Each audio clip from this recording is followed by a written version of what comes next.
ओम नमो भगवते वासुदेवाय नमो नमस्कार बंधुगण आपण मानकु आम यूट्यूब चैनल को स्वागत। बंधुगण आज आम जानिबा 2 तारिखर दिनटी आपणकर किपरि कटिबो।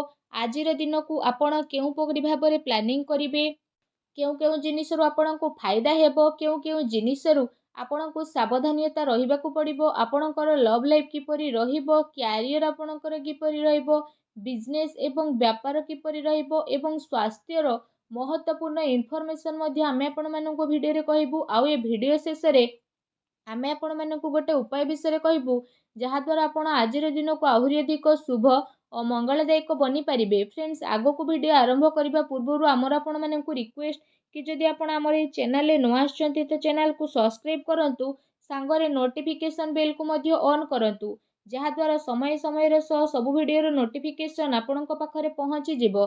तो फ्रेंड्स आसंतु जानिबा केमिति रहिबो आपणक पई 2 तारिखर दिन। जदि आमे सबुठारु प्रथमे कहिबा कि कोन आपणक पई आज पॉजिटिव रहिबा पई जाउछि, जदि आमे विशेष भाबरे कहिबू तो फ्रेंड्स आज आर्थिक स्थिति आपणक पई काफी मजबूतदायक रहिबा पई जाउछि एवं धन प्राप्तिर बहुत भल अवसर आज आपणक विशेष भाबरे प्राप्त हेबो। सेति पई समस्त प्रकार रे आपण आज सजग रुहंतु, काम कार्य को नहीं बहुत भल प्रदर्शन करिबार को आज चेष्टा करिवे तथा आज आपणकर आर्थिक स्थिति रे बहुत अधिक लाभ मिलिबो। धन धान्य प्राप्ति द्वारा आज आपणको बहुत अधिक खुशी मिलिबो, जहा द्वारा आपणको मन बहुत ही प्रसन्न रहिबो। ता सहित जदि कहिबा समय आज आपणको पई बहुत भल परिस्थिति को निर्माण करिबा पई जाउछि। ता सहित आज आपण निज भितरे अद्भुत ऊर्जा एवं आत्मविश्वास को अनुभव मध्य करिवे तथा आपणकर कार्य क्षमतारी मध्य लाभ मिलिबो। युवा वर्गों को मध्य कौनसी मन मुताबक कार्य बनिबा कारणरू खुशी प्राप्ति हेबो। आज कौनसी परिस्थिति एपरि आसीबो जहा पई आपण किछि नुआ डिसीजन हेबाकू ट्राई करिवे। दिनर आरंभ रे ही निजर महत्वपूर्ण कार्य संबंधित रूपरेखा आपण बनेई नियंतु। संतानक तरफरु जदि कहिबा कौनसी शुभ समाचार जे मिलिबा कारणरू बहुत अधिक खुशी आज आपणको प्राप्त हेबो। पूर्व किछि समयरू आपण आपणकर भितरे अद्भुत परिवर्तन जे अनुभव करुथिले एबे लुचि रहितबा भितरर प्रतिभा आ नॉलेज को आपण जानिबा तथा तार प्रयोग मध्य करिवे। ए समय रे करा जायथिबा परिश्रमर निकट भविष्यत रे बहुत अधिक उचित परिणाम आपणको हासिल मध्य हेबो। ता सहित आज कौनसी काम रे अप्रत्याशित लाभर विशेष भाବରେ स्थिति आपणक पई बनुछि। निजर काम प्रति एकाग्रचित्त आपण रुहंतु। एहा सहित आज कौनसी छोट यात्रा आपणको करि पारि पड़े। विद्यार्थी माने कौनसी कंपटीशन रे सफलता मिलिबार विशेष भाବରେ जोग बनुछि।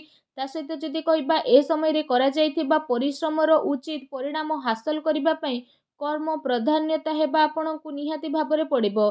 सेति पई निज ऊर्जार आपण भरपूर व्यवहार करंतु। जदि प्रॉपर्टी संबंधित आज कौनसी योजना आपणकर बनुथाए तो जदि कहिबा आज से सबु फलीभूत हेबार विशेष भाବରେ संभावना आसीछि। हाँ फ्रेंड्स जदि कहिबा आज भाग्य आपणक सपक्ष रे जिवो। पूर्व किछु समय रे जेउ कार्य रे आपणकर रोकावट आसुथुला आज से सबु कार्य पूरा हेबार संभावना आसी सारिछि। आपणको आपणकर परिश्रमर अनुरूप उचित परिणाम आज प्राप्त मध्य हेबो, जहा द्वारा आपणको काफी खुशी रो अनुभव मध्य हेबो। फ्रेंड्स आसंतु जानिबा आज आपणको पई कोन नेगेटिव रहिबो। फ्रेंड्स पारिवारिक विवादरू आज आपण बंचिबा पई ट्राई करंतु, आउ समस्तक सहित आपसिक सामंजस्य भल रखिबा को ट्राई मध्य करंतु। तेबे जाई घर परिवार रे सुख शांति एवं समृद्धि आपणको प्राप्त हेबो एवं घरेलू विकास आपणकर संभव हेबो। माता पितांकर ख्याल रखंतु, कौनसी प्रकारर समस्या हेबा कारणरू तांको ख्याल आपण विशेष रूप रे रखिबे। फ्रेंड्स एहा सहित जदि कहिबा कौनसी समय रे भावुकता एवं अलस्वामी कारणरू बनुथुबा कार्य रे आपणकर विघ्न आसी पारे एवं किछि उपलब्धि मध्य आपणकर हातरू बाहरी जाई पारे। जेउ कारण पई जदि कहिबा आपणको बहुत भारी रकमर नुकसान करबाकू पड़िबो, किंतु अधिक भाबी चिंती काम करिबा द्वारा केते सारा उपलब्धि आपणको हातरू मध्य पळेबो। फ्रेंड्स आय सहित जदि कहिबा खर्चर स्थिति मध्य आपणको जीवन रे रहइबो। आपण आपणकर कौनसी महत्वपूर्ण वस्तु कुआडे रखी कि भूली जाई पारंती, अर्थात आपणकर हजि जाई पारे। सेति पई कौनसी प्रकारर भूल काम आज करंतु नाही।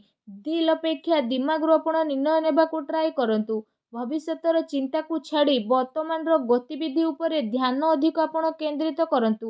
ଏପରି କରିବା ଆପଣଙ୍କ ପାଇଁ ଅବଶ୍ୟ ହିଁ ଲାଭଦାୟକ ସିଦ୍ଧ ହେବ। କେବେ କେବେ ଆପଣଙ୍କର ସକାଳୁ ପ୍ରବୃତ୍ତି ଆପଣଙ୍କର ଏବଂ ଅନ୍ୟ ପ୍ରତି ପ୍ରୋବ୍ଲେମର କାରଣ ମଧ୍ୟ ବନିଯାଇଥାଏ। ସେଥିପାଇଁ ନିଜର ବିଚାରକୁ ସକାରାତ୍ମକତା ବନେଇ ରଖିବାର ଅତି ଆବଶ୍ୟକତା ରହିଛି। ଆଜି କୌଣସି ଡିଲ୍ ଆପଣଙ୍କର ଫାଇନାଲ ହେବ, ଯେଉଁ କାରଣ ପାଇଁ ଆର୍ଥିକ ସ୍ଥିତି ଆପଣଙ୍କର ଟିକେ କମଜୋର ମଧ୍ୟ ହେବ। ଆସନ୍ତୁ ଜାଣିବା ଆଜି ଆପଣଙ୍କର ଲଭ୍ ଲାଇଫ୍ କିପରି ରହିବ। ଫ୍ରେଣ୍ଡସ୍ଙ୍କ ସହିତ ଫ୍ୟାମିଲି ଗେଟ୍ ଟୁଗେଦର ହେବା ଚିନ୍ତାକୁ ଦୂର କରିକି ଆପଣଙ୍କ ମନକୁ ପ୍ରଫୁଲ୍ଲିତ ମଧ୍ୟ କରିବ ତଥା ପରିବାର ଲୋକମାନେ ମଧ୍ୟ ଆଜି ଖୁସି ରହିବ। ଫ୍ରେଣ୍ଡସ୍, ଏହା ସହିତ ପରିବାରରେ କୌଣସି ବୈଚାରିକ ମତଭେଦ ଆପଣଙ୍କର ରହିବ। ସେଥିପାଇଁ ଯଦି କହିବା ନିଜ ବ୍ୟସ୍ତତା ଟାଇମରୁ କିଛି ଟାଇମ୍ ପରିବାର ସହ ଆପଣ ବ୍ୟତୀତ କରନ୍ତୁ। ପରିବାରର ବାତାବରଣ ଆଜି ଆପଣଙ୍କର ସକାରାତ୍ମକ ରହିବ।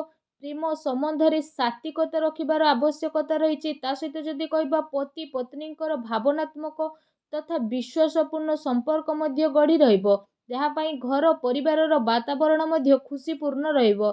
ଫ୍ରେଣ୍ଡସ୍, ଆସନ୍ତୁ ଜାଣିବା ଆଜି ଆପଣଙ୍କର ବ୍ୟବସାୟିକ କ୍ୟାରିୟର କିପରି ରହିବ। ଆଜି ବ୍ୟବସାୟିକ ଗତିବିଧିରେ ଛୋଟ ମୋଟ ପ୍ରୋବ୍ଲେମ ବିଶେଷ ଭାବରେ ଆସିପାରେ, କିନ୍ତୁ କଠିନ ପରିଶ୍ରମ ଦ୍ୱାରା କାର୍ଯ୍ୟରେ ଆପଣଙ୍କୁ ବହୁତ ଭଲ ସଫଳତା ପ୍ରାପ୍ତ ହେବ। ଚାକିରି କରୁଥିବା ବ୍ୟକ୍ତିବିଶେଷଙ୍କ ପାଇଁ ଆଜିର ଦିନ ବହୁତ ହି ଭଲ ରହିବ। ଏହା ସହିତ ଯଦି କହିବା ଆଜି ବ୍ୟବସାୟିକ ଗତିବିଧି ଉପରେ କଡ଼ା ନଜର ଆପଣ ରଖନ୍ତୁ। ଭୁଲ ବୁଝାମଣା କାରଣରୁ କାର୍ଯ୍ୟ ଆପଣଙ୍କର ଅଟକିପାରେ ଏବଂ ଅପମାନଜନକ ସ୍ଥିତି ମଧ୍ୟ ଉତ୍ପନ୍ନ ହେବାର ସମ୍ଭାବନା ବନୁଛି। ଚାକିରି ପେଶା ବ୍ୟକ୍ତିବିଶେଷମାନେ ଧ୍ୟାନ ରଖନ୍ତୁ କି ଉଚ୍ଚ ଅଧିକାରୀଙ୍କ ସହ ସମ୍ବନ୍ଧ ଆପଣଙ୍କର ଖରାପ ନ ହେଉ। ଆଜିର ଦିନ ପେମେଣ୍ଟ କଲେକ୍ସନ କରିବା ଏବଂ ମାର୍କେଟିଂ ପାଇଁ ଅତି ଶୁଭଦାୟକ ରହିବ।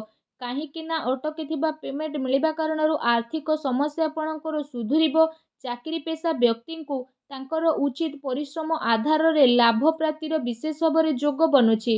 ଫ୍ରେଣ୍ଡସ୍, ଏହା ସହିତ ଯଦି କହିବା କୌଣସି ଅଜଣା ବ୍ୟକ୍ତିଙ୍କ ଦ୍ୱାରା ଅଚାନକ ଘନିଷ୍ଠତା ହେବ ଏବଂ କୌଣସି ବଡ଼ ଅର୍ଡର ମିଳିବାର ବିଶେଷ ଭାବରେ ସମ୍ଭାବନା ବନୁଛି। ସେଥିପାଇଁ ନିଜର ବ୍ୟବସାୟିକ ଗତିବିଧି ଉପରେ ଆପଣ ବହୁତ ଅଧିକ ଏକାଗ୍ରଚିତ୍ତ ରୁହନ୍ତୁ। ଚାକିରି ପେଶା ବ୍ୟକ୍ତିବିଶେଷଙ୍କୁ ନିଜର ଫାଇଲ ଏବଂ ଦସ୍ତାବିଜକୁ ସମ୍ଭାଳିକି ରଖିବାର ଅତି ଆବଶ୍ୟକତା ରହିଛି। ବିଦ୍ୟାର୍ଥୀ ବର୍ଗଙ୍କ ପାଇଁ ଯଦି କହିବା, ବିଦ୍ୟାର୍ଥୀ ବର୍ଗଙ୍କ ପାଇଁ ଆଜିର ଦିନ ବହୁତ ଭଲ ରହିବ। ତା ସହିତ କୋର୍ଟ କଚେରୀ ଜଡ଼ିତ ମାମଲାରେ କୌଣସି ଯୋଜନା ଆପଣ ପ୍ରସ୍ତୁତ ମଧ୍ୟ ଆଜି କରିପାରନ୍ତି, ଯାହା ପାଇଁ ଆଗକୁ ଆସୁଥିବା ସମୟରେ ଆପଣଙ୍କୁ ଅବଶ୍ୟ ହିଁ ଫାଇଦା ମିଳିଯିବ। ଫ୍ରେଣ୍ଡସ୍, ଆସନ୍ତୁ ଜାଣିବା ଆଜି ଆପଣଙ୍କର ସ୍ୱାସ୍ଥ୍ୟ କିପରି ରହିବ। ଯଦି କହିବା ଥକାପଣ ଏବଂ କମଜୋରି ଆଜି ଆପଣଙ୍କୁ ଅନୁଭବ ହେବ, ସେଥିପାଇଁ ଉଚିତ ଖାଦ୍ୟପାନ ଏବଂ ଆରାମ ଉପରେ ଆପଣ ବିଶେଷ ରୂପରେ ଧ୍ୟାନ ଦିଅନ୍ତୁ। ତା ସହିତ ନିଜ ସ୍ୱାସ୍ଥ୍ୟକୁ ଆହୁରି ଅଧିକ ଭଲ ରଖିବା ପାଇଁ ଆପଣ ପ୍ରତ୍ୟେକ ଦିନ ଯୋଗ କରନ୍ତୁ, ବ୍ୟାୟାମ କରନ୍ତୁ ଏବଂ ସୁସ୍ଥ ରୁହନ୍ତୁ। ଫ୍ରେଣ୍ଡସ୍, ଆସନ୍ତୁ ଜାଣିବା ଆଜି ଆପଣଙ୍କ ପାଇଁ କ'ଣ ବିଶେଷ ଉପାୟ ରହିଛି। ଫ୍ରେଣ୍ଡସ୍, ଆଜି ଆପଣ ସ୍ନାନ ଆଦି କରିସାରିବା ପରେ ନିଜର ଶ୍ରଦ୍ଧା ଅନୁସାରେ, ନିଜର ସାମର୍ଥ୍ୟ ଅନୁସାରେ ପକ୍ଷୀମାନଙ୍କୁ ଦାନା ଖାଇବାକୁ ଦିଅନ୍ତୁ। ତା ସହିତ ଘରର ଇଶାନ କୋଣରେ ଆଜି ଘିଅ ଦୀପ ବା ତେଲ ଦୀପଟିଏ ଲଗାନ୍ତୁ, ଯାହାଦ୍ୱାରା ଦେଖିବେ ଆଜିର ଦିନଟି ଆପଣଙ୍କ ପାଇଁ ଆହୁରି ଅଧିକ ଶୁଭ ଓ ମଙ୍ଗଳଦାୟକ ସାବ୍ୟସ୍ତ ହେବ। ଭିଡ଼ିଓଟି କେମିତି ଲାଗିଲା କମେଣ୍ଟ କରିକି ଜଣାନ୍ତୁ। ଆଉ ଯଦି ଚ୍ୟାନେଲରେ ନୂଆ ଆସିଥାନ୍ତି ତ ଚ୍ୟାନେଲକୁ ଏବେ ସବସ୍କ୍ରାଇବ୍ ମଧ୍ୟ କରିନିଅନ୍ତୁ। ଧନ୍ୟବାଦ।